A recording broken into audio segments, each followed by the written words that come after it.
तो एस्पिरेंट, आज डेट है 23 जून 2021 वेडनेसडे। ठीक है, वेडनेसडे। ओके, आज का वर्ड ऑफ द डे देखते हैं। फर्स्ट है हमारा डेमन। ठीक है, ये एक नाउन है बाय द वे, डेमन। याद रखना, थोड़ा सा इसमें कन्फ्यूज़न है क्या कि इसको हम जो प्रोनाउंसिएशन करते हैं ना, कैसे करते हैं, DEMESN, यहाँ पर S जो है ना थोड़ा सा साइलेंट का रोल निभाता है। ठीक है, डेमन। ठीक है, डेमन याद रखना। इसका मतलब होता है या कार्य क्षेत्र होता है, और भूस्पति भी बोल सकते हैं या कुछ जगह भी बोल सकते हैं।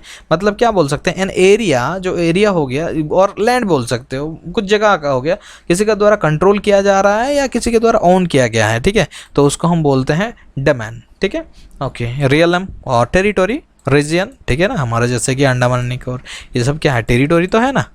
Okay okay, alright. ठीक है, एक सेकेंड।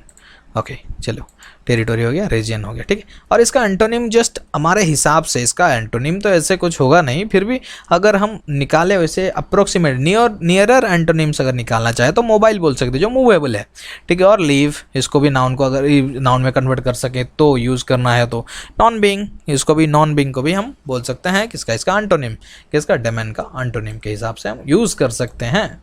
ठीक है, एग्जाम्पल के तौर पे हम देखेंगे, the tenants of the demon enjoyed certain privileges. क्या है मतलब, टेनेंट मतलब होता है, पहले बता देता हूँ, टेनेंट मतलब होता है किराएदार। ठीक है, रेंट पे जो रहता है उसको किराएदार बोलते हैं ना। द टेनेंट्स जो किराएदार हैं ऑफ द डेमन्स, इस एरिया का और इस प्लेस का, इस रीजन का, एंजॉयड किए मतलब बहुत मस्ती किए, लाभ उठाए। किस चीज़ का, सर्टन प्रिविलेज, कुछ बेनिफिट्स का लाभ उठाए। ठीक है, आई होप अब ये समझ गए होंगे कैसे होता है यूजेस डेमन। ठीक है, याद रख लेना। सेकेंड वर्ड है हमारा क्या, ऑब्सेस।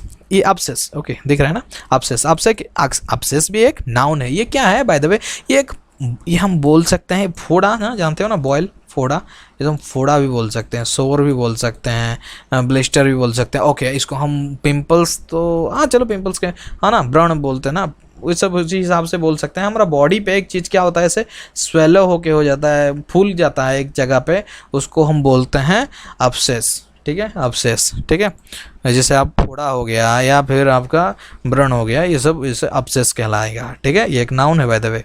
ठीक है, और इसका एंटोनिम्स के तौर पे, इसका भी वैसे एंटोनिम्स है ही नहीं, तो इसके एंटोनिम्स के तौर पे हम लोग कैसे बोल सकते हैं, बून बोल सकते हैं। ठीक है, और क्योर, अगर कुछ निकला है तो नॉर्मल फेस था ना, फेस हो गया या बॉडी का कोई सा भी टिश्यू हो गया तो नॉर्मल था ना, प्लेन था ना, अब वो उसको हम पहले तो क्या था, क्योर हो गया था, अब कुछ खराबी के चक्कर पे हमारा या कुछ प्रॉब्लम हो गया तब जाकर तो ये हुआ ना, उसको फिर क्लीन करेंगे तो क्या हो जाएगा, क्योर हो जाएगा, क्योर हो गया, इसको क्योर भी बोल सकते हैं।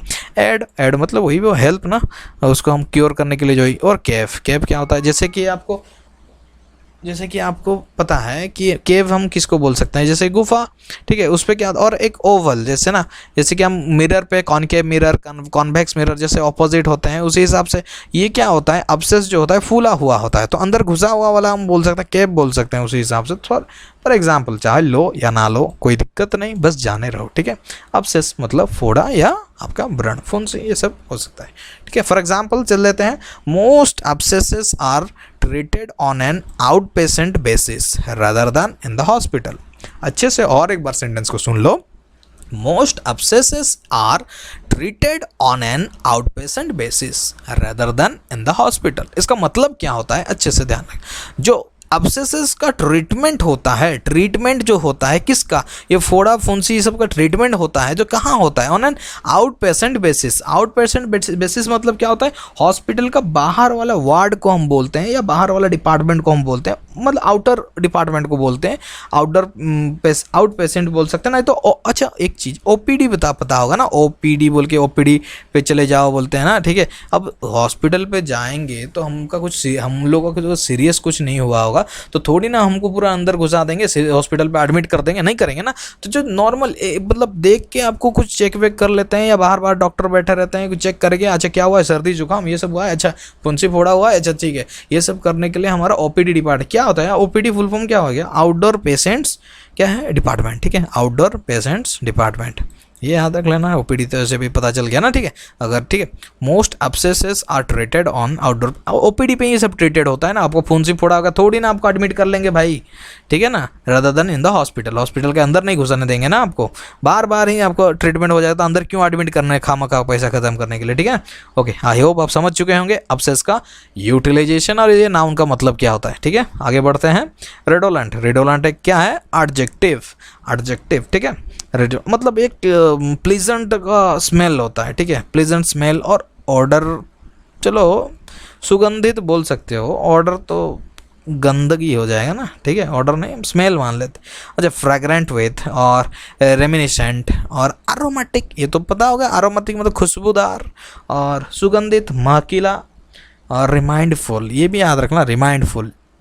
अब समझ लो रेडोलेंट का हम कैसे और एक तरह से यूटिलाइज कर सकते हैं कि अगर सपोज मान लो आपका कोई करीबी रिश्तेदार है, आपका कोई अपना है, तो वो अगर कुछ बॉडी कहीं जाता आता हो या कुछ रोज़मर्रा ज़िंदगी पे अगर कुछ सेंट यूज़ करता होगा, ये तो पता है ना, डिओड्रेंट यूज़ करता होगा, तो उसका खुशबू आप बिना देखे ही उसका स्मेल करके आपको पता चल जाएगा कि ये आदमी आ रहा है, या ये मतलब लगाया है यही परफ्यूम। अगर कुछ अलग कुछ नया परफ्यूम लगा दे किसी दिन, तो आपको पता चल जाएगा ना, रिकॉग्नाइज कर दोगे ना। अब कहीं गए हो, एक तो देखे होगे ना, क्या है, वाइल्ड स्टोन का क्या था, कुणाल बोल के बोलता था ना, अभी देख लेना, क्या बोलता, वाइल्ड स्टोन का जो ऐड था वहाँ पे आपको पता चल जाएगा, ठीक है।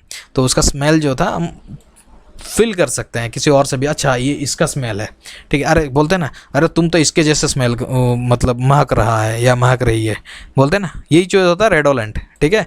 इसी चीज़ में यहाँ पे इसको यूजेस करते हैं, याद रख लेना, एडजेक्टिव है बाय द वे, ठीक है।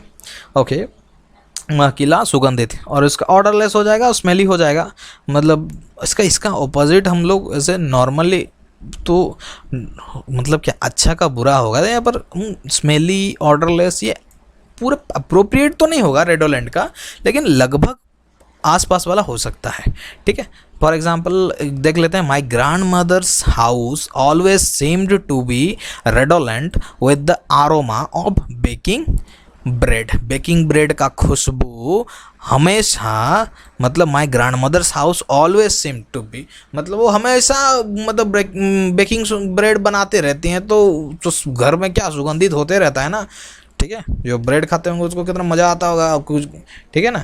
तो same to be redolent with the aroma of baking bread, सुगंधित हो गया घर उनका, दादी माँ का, ठीक है। आई होप ये तीनों वर्ड समझ गए होंगे आप। पहला है हमारा डेमेनेंस, सॉरी क्या है, डेमेन है, मैं भी गलत कर देता हूँ, सॉरी। ओके, डेमेन, ये इसका मतलब हो गया हमारा क्या, कुछ ज़मीन या रीजन बोल सकते हो। दूसरे पे हो गया हमारा अब्सेस, मतलब फोड़ा, फुंसी, ठीक है, बॉयल, ये सब। और रेडोलेंट, रेडोलेंट मतलब अभी बताया ना आपको, सुगंधित, महकीला, खुशबूदार, अरोमेटिक, ये सब हो जाएगा।